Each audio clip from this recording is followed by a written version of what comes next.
Dear student, अगर आपको भी किसी क्वेश्चन में डाउट है तो आपको उस क्वेश्चन का फोटो खींचना है और क्रॉप करना है। तुरंत 5 सेकंड में उस क्वेश्चन का आंसर वीडियो सॉल्यूशन के साथ आपको मिल जाएगा। फिर चाहे आपका क्वेश्चन होमवर्क का हो, सीबीएसई बोर्ड का हो, राजस्थान बोर्ड का हो या अदर किसी भी बोर्ड का हो, या क्लास 6 से 12 आईआईटी, जेई, नीट या फिजिक्स, केमिस्ट्री, बायोलॉजी, मैथ के इन सभी सवालों का जवाब मिलेगा डाउटनेट पर। साथ ही डाउटनेट पर क्लास 9 से 12 के बच्चों के लिए लाइव क्लासेज हिंदी मीडियम और इंग्लिश मीडियम में चल रही है। 3 करोड़ से ज़्यादा बच्चे इस एप्लीकेशन पर पढ़ाई कर रहे हैं। डाउटनेट के इस एप्लीकेशन को अभी डाउनलोड कीजिए, लिंक मिलेगा डिस्क्रिप्शन में।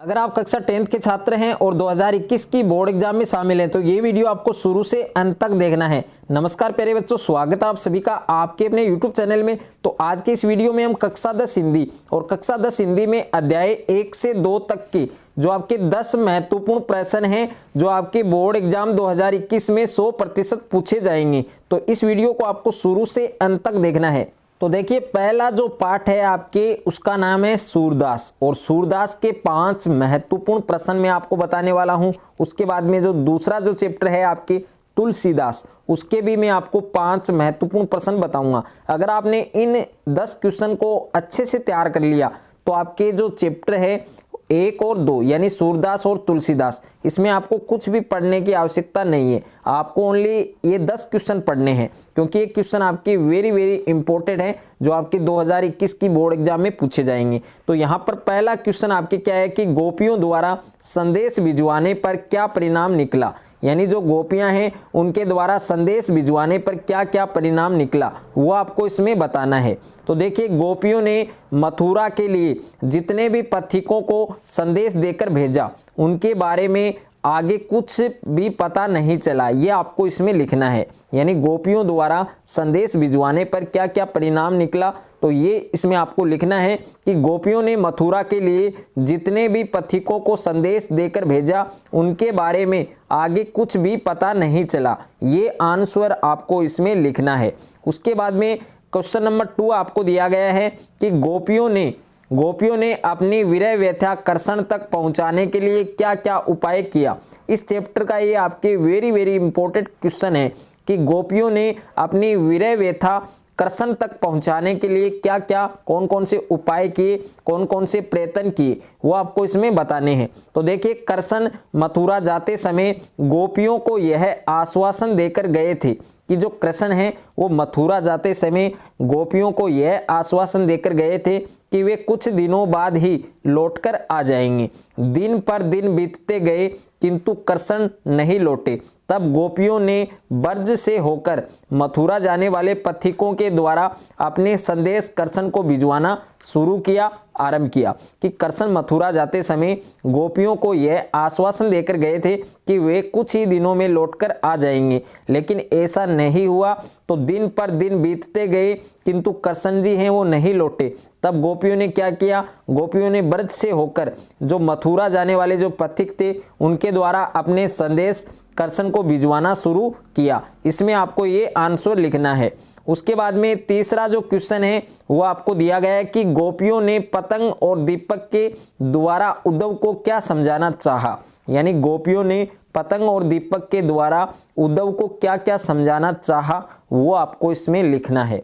तो देखिए, पतंगा और दीपक का उदाहरण सच्चे प्रेम का प्रमाण माना जाता है कि पतंगा और दीपक का जो उदाहरण है वो सच्चे प्रेम का प्रमाण माना जाता है। दीपक से अपने प्रेम की पराकाष्ठा पतंगा उसकी लौ में भस्म होकर सिद्ध करता है कि गोपियां भी उद्धव को बताना चाहती हैं कि वे श्री कृष्ण से सच्चा प्रेम करती हैं और वे कृष्ण प्रेम में अपने प्राण भी न्यौछावर कर सकती हैं।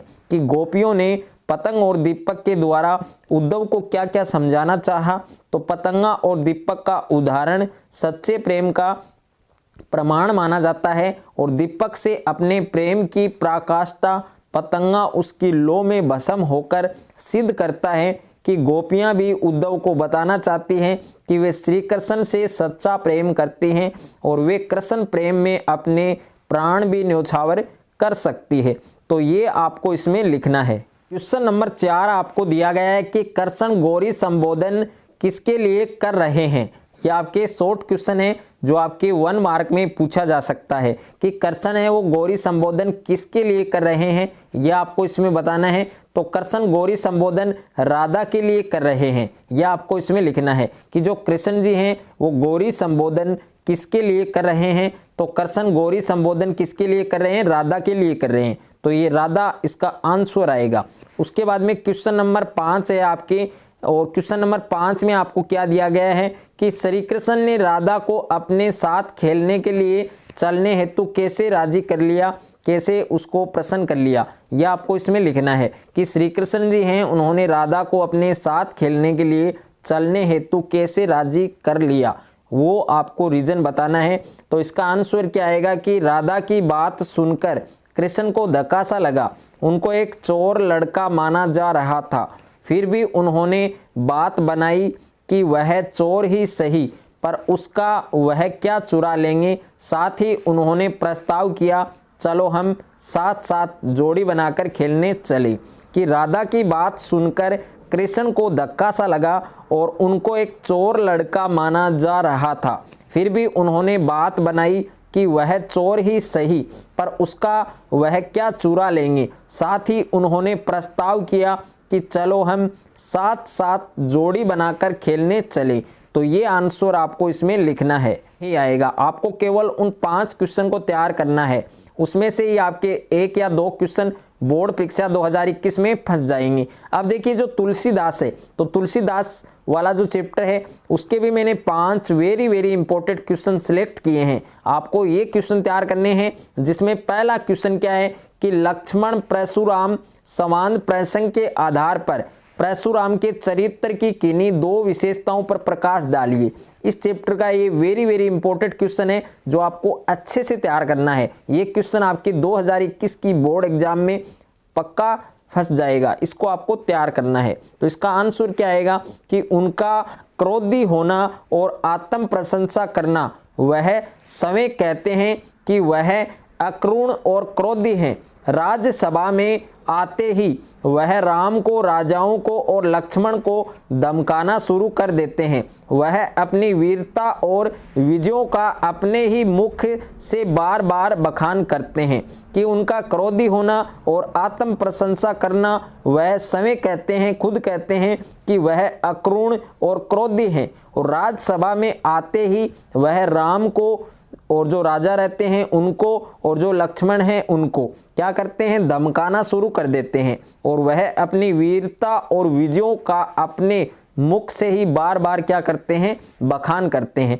तो ये आपको परशुराम के चरित्र की विशेषताएं हैं, इनको आपको याद करना है, अच्छे से तैयार करना है, ताकि आपको बोर्ड एग्जाम 2021 में इस क्वेश्चन में किसी भी प्रकार का कोई डाउट ना हो, किसी प्रकार का आपको गलती ना हो। तो ये क्वेश्चन आपको अच्छे से तैयार करना है। प्रश्न नंबर 2 आपको दिया गया है कि लक्ष्मण परशुराम संवाद के जो तीनों पात्र हैं, राम, लक्ष्मण और परशुराम, इनके स्वभाव की एक विशेषता आपको बतानी है। ये क्वेश्चन भी आ सकता है कि लक्ष्मण परशुराम के संवाद के चरित्र की विशेषताएं लिखिए, या उनके जो तीनों पात्र हैं राम, लक्ष्मण और परशुराम, इनके स्वभाव की भी आपको एक या 2 विशेषताएं आपसे पूछ सकता है। तो इस प्रकार का क्वेश्चन भी आपको तैयार करना है।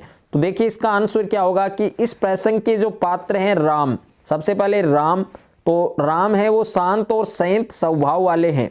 वह उत्तेजित नहीं होते, शिष्ट और विनम्रतापूर्ण भाषा का प्रयोग करते हैं, मर्यादाओं का पालन करते हैं। ये तो आपके हैं जो राम हैं उनकी विशेषता, कि जो राम है वो शांत और संयत स्वभाव वाले व्यक्ति हैं। वह उत्तेजित नहीं होते, शिष्ट और विनम्रतापूर्ण भाषा का प्रयोग करते हैं और मर्यादाओं का पालन करते हैं। उसके बाद में है आपके लक्ष्मण, यानी लक्ष्मण है वह उग्र स्वभाव के युवक हैं। उनकी वाणी में व्यंग्य और आक्रामकता रहती है। तीसरे पात्र कौन है, परशुराम। परशुराम है वो अहंकारी स्वभाव वाले व्यक्ति हैं और वह आत्म प्रशंसा करने वाले और अपने सामने सभी को तुच्छ समझने वाले हैं। तो इन तीनों की विशेषता आपको अच्छे से तैयार करनी है। उसके बाद में क्वेश्चन नंबर 3 आपको दिया गया है कि लक्ष्मण ने अपने कुल रघुवंश की क्या परंपरा बताई, कि जो लक्ष्मण जी हैं उन्होंने अपने कुल रघुवंश की क्या परंपरा बताई। तो लक्ष्मण ने कहा कि उनके वंश में देवताओं, ब्राह्मणों, भगवान के भक्तों और गायों पर वीरता दिखाने की परंपरा नहीं है। ये आपको इसमें लिखना है। और प्रश्न नंबर 4 दिया गया है कि परशुराम ने विश्वामित्र से क्या अनुरोध किया, कि जो परशुराम जी हैं उन्होंने विश्वामित्र से क्या अनुरोध किया। तो परशुराम ने विश्वामित्र से कहा कि वह उनका प्रताप बल और क्रोध कैसा है यह बताकर लक्ष्मण को समझा दे, ये उसने कहा था। उसके बाद में प्रश्न नंबर 5 है कि परशुराम विश्व में किस रूप में प्रसिद्ध थे। यह आपको 1 नंबर में मिल सकता है 2021 की बोर्ड एग्जाम में, कि परशुराम विश्व में किस रूप में प्रख्यात थे या प्रसिद्ध थे। तो क्षत्रियों के शत्रु के रूप में, यानी शत्रु के रूप में परशुराम है, वो विश्व में प्रसिद्ध थे। तो ये सभी क्वेश्चन आपको अच्छे से तैयार करने हैं।